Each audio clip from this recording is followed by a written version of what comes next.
आज जो है 2 अक्टूबर है और हम लोग जानते हैं 2 अक्टूबर को महात्मा गांधी जी का जन्म हुआ था। इसलिए आज के दिन जो है हम लोग गांधी जयंती के रूप में मनाते हैं। और आपको पता होगा ये जो गांधी जयंती है ये पूरे अंतर्राष्ट्रीय लेवल पर मनाया जाता है और अंतर्राष्ट्रीय लेवल पर इसको जो है अहिंसा दिवस के रूप में मनाते हैं। किसको? गांधी जयंती को हम अहिंसा दिवस के रूप में मनाते हैं। आज हम लोग जानेंगे गांधी आखिर कौन थे। ये जो महात्मा गांधी है, आपने नोट पर भी इनका फोटो देखा होगा। आखिर महात्मा गांधी थे कौन और हमारे भारत में इतनी प्रसिद्धि उसको क्यों मिली?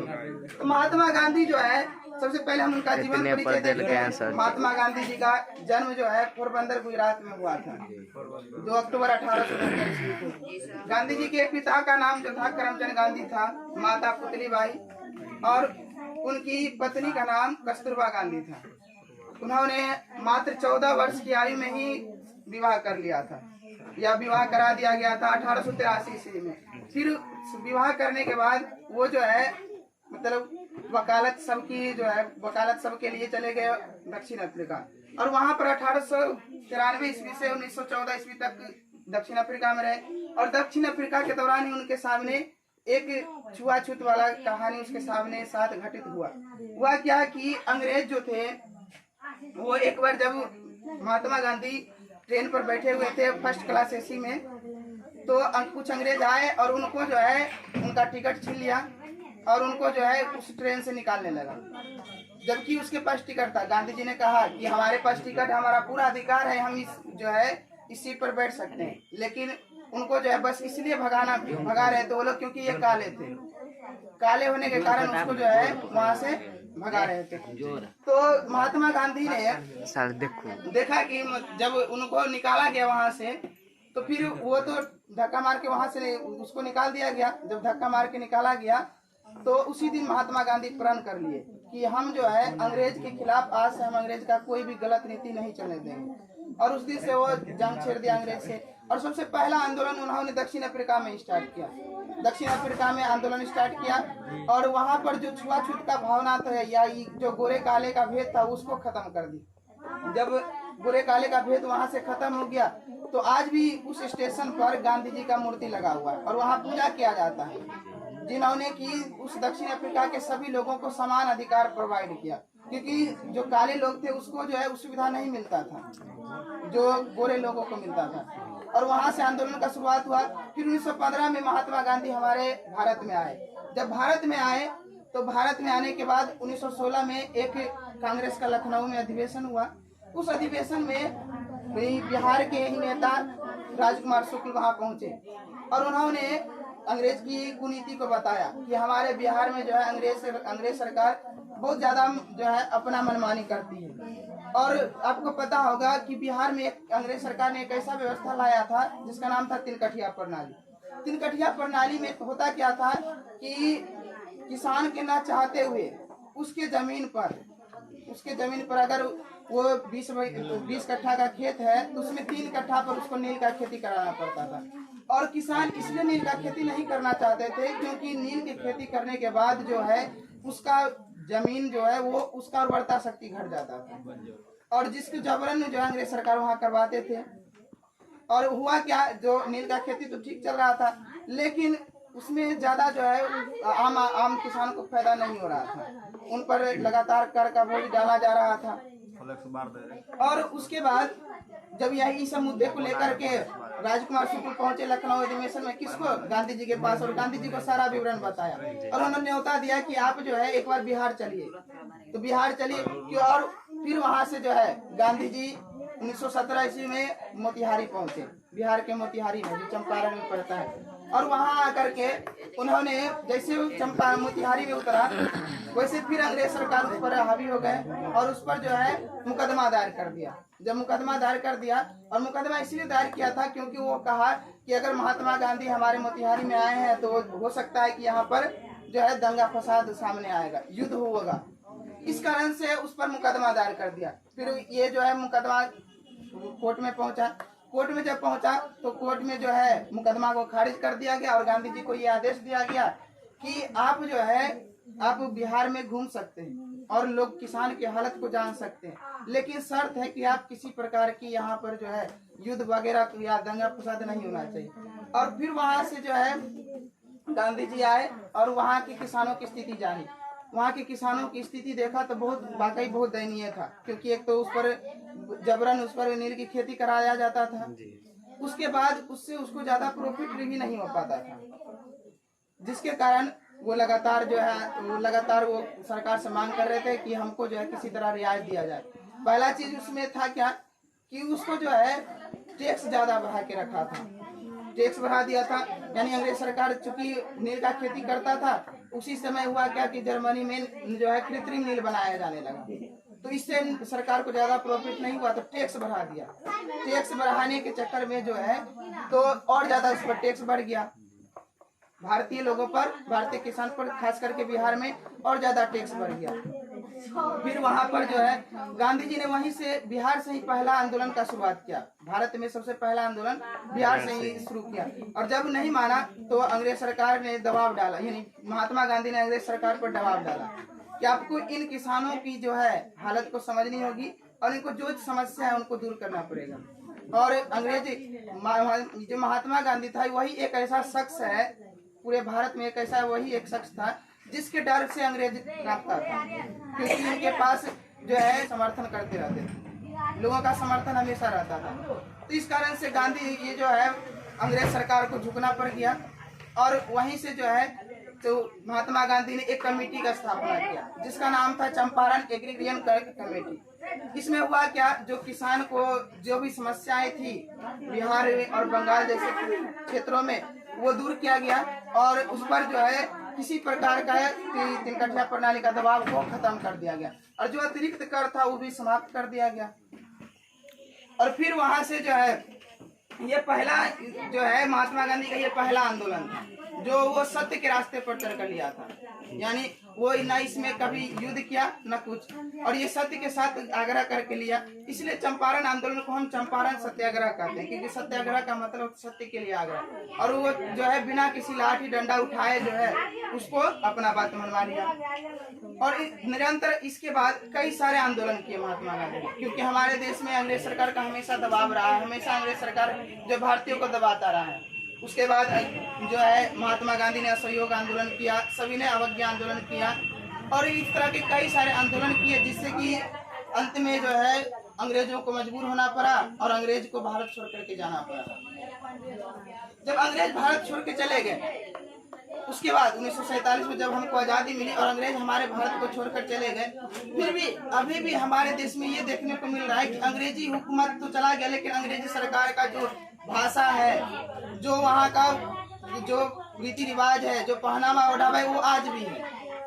आप देखे होंगे कि लोग हिंदी को ज्यादा प्रिफर नहीं करते हैं, ज्यादा वो इंग्लिश में बोलना जो है पसंद करते हैं। तो उन्होंने जो है महात्मा गांधी ने अपने विचारों को जो है पत्रिका के माध्यम से लोगों को जागरूक करने का कोशिश किया। उन्होंने 2 पत्रिकाएं प्रकाशित की, पहला था यंग इंडिया और दूसरा था हरिजन, और इन दोनों के माध्यम से महात्मा गांधी ने लोगों को जागरूक किया कि हम तो आजाद हो चुके हैं, लेकिन हमें अभी भी आजादी नहीं मिली है। हमको जो अंग्रेज से भले आजादी मिल गई, लेकिन अंग्रेजी वस्तु से हमको अभी तक आजादी नहीं मिली, और वहां से वो जंग छेड़ दी अंग्रेजी वस्तु पर। उन्होंने कई सारे विचार दिए, क्योंकि आप जानते हैं अभी भी आप देखते हैं भारत में ऐसा होता है कि जो कोट पैंट पहन लेगा वो अपने आप को समझता है कि हम अंग्रेज हैं, और वो अपने आप को बहुत ऊंचा समझता है।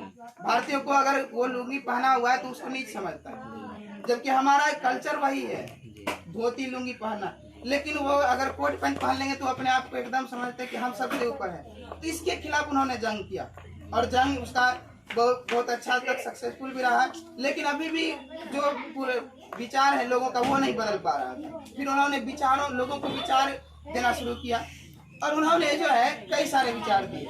उन्होंने शिक्षा के बारे में बताया। शिक्षा के बारे में उसका मानना था कि बच्चों को जो है बच्चों में अहिंसक प्रतिरोध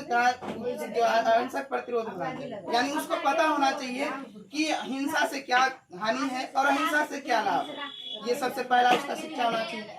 बच्चों को अक्षर ज्ञान से पहले उसको जो है अपने बारे में मालूम होना चाहिए। अपने बारे में मालूम होने का मतलब हुआ कि उसको ये पता होना चाहिए कि आत्मा क्या है, परमात्मा क्या है, हमारी उत्पत्ति इस पृथ्वी पर क्यों हुई है। लेकिन अब न जाने ये सब जाने बिना हम लोग उसको ढकेल देते हैं और वो उसको अक्षर ज्ञान तो संख्या ज्ञान सिखाने लगते हैं, जबकि उसका मकसद पता ही नहीं है कि इस धरती पर आया तो आया क्यों। और आपको पता होगा ये जानकर कि आपने जो पढ़ा है वो सिर्फ आपकी जो है योग्यता को साबित करता है, आप में कुशलता नहीं लाती है। आप जो है लास्ट में वही काम करेंगे, जो काम करेंगे वही, उसी से आपका घर चलेगा, उसी से आप खाएंगे।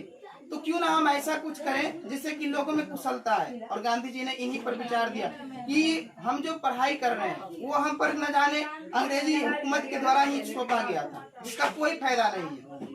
हम जो आज पोथी का पोथी पढ़ रहे हैं उसका कोई फायदा नहीं है, क्योंकि वो न जाने कभी हमारे भविष्य में आएगा। हम अगर कोई काम करेंगे तो इसका कहीं यूज होने वाला नहीं था। तो गांधी जी ने सबसे ये सोचा कि क्यों ना हम अपने भारतीयों को कुछ ऐसा शिक्षा दें जिससे वो जो है पढ़ाई के साथ साथ कुछ रोजगार भी सीख पाए, कुछ काम भी सीख पाए, यानी कुछ दस्तकारी के साथ उसका शिक्षा होना चाहिए। क्योंकि वो जानते हैं कि बच्चा अगर जन्म लिया है तो वो उसमें जो कुशलता है उसी के आधार पर कोई काम करेगा। अब मान लीजिए किसी का अगर जन्म लिया है, यानी जन्म लिया है और उसका अगर जो है गला बढ़िया है तो वो सिंगर बन सकता है। लेकिन हमारी शिक्षा व्यवस्था में ऐसा कहीं भी नहीं है कि बच्चों को शिक्षा जो संगीत पर उसको जो है संगीत पर उसको आगे बढ़ाया जाए, बल्कि उसको न जाने माता पिता भी थोप देते कि नहीं तुम चलो पढ़ने। अब उसका ये भी नहीं जानते कि उसका आखिर जो है उसका जो रुचि है वो किस चीज में है। अगर उसको खेलने में रुचि है तो उसको खेलने दिया जाए, यदि उसको संगीत में रुचि है तो संगीत में, या किसी तरह का ढेर सारा। ऐसा नहीं है कि हम जो है पढ़ लिख कर ही आगे बढ़ सकते हैं।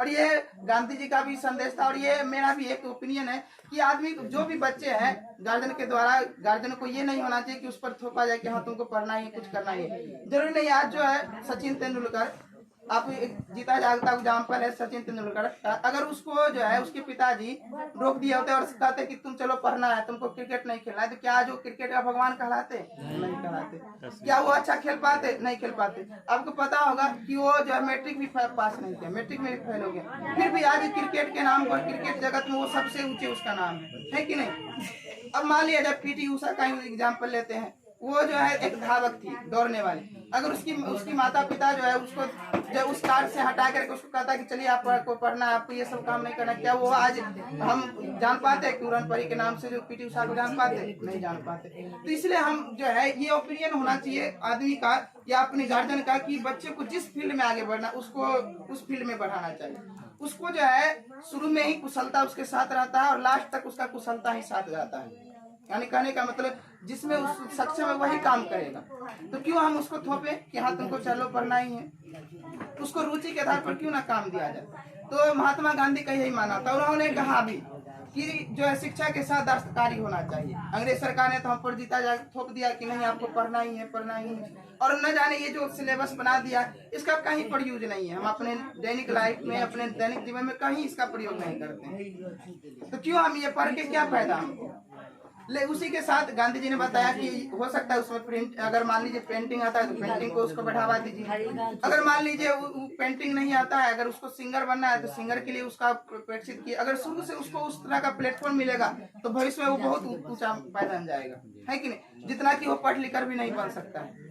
तो उस तरह का होना चाहिए। उसके साथ दूसरा चीज, अब जो है हम लोग का सबसे बड़ा दिक्कत है शिक्षा व्यवस्था में कि हमको जो है अपनी भाषा को छोड़ करके दूसरी भाषा सीखना पड़ता है।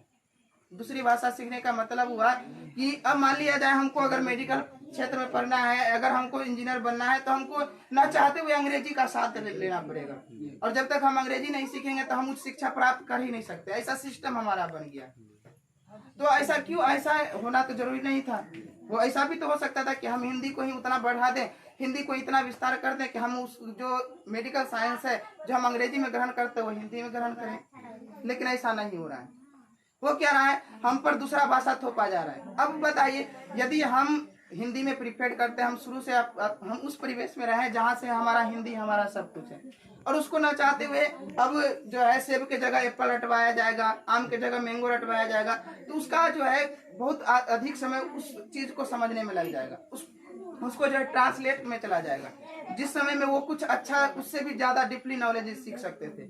आपको पता होगा कि बच्चे जो है बिना पढ़े भी हिंदी का अच्छा शब्द उच्चारण कर लेते हैं, लेकिन इंग्लिश के लिए उसको पढ़ना पड़ता है। क्यों पढ़ना पड़ता है? क्योंकि ये हमारा कल्चर में है ही नहीं, ये हमको थोपा गया और उसी के आधार पर हम पढ़ रहे हैं। हम अंग्रेजी को पहले सीख रहे हैं, तब जाके हम उसमें शिक्षा प्राप्त कर रहे हैं। तो ऐसा नहीं होना चाहिए।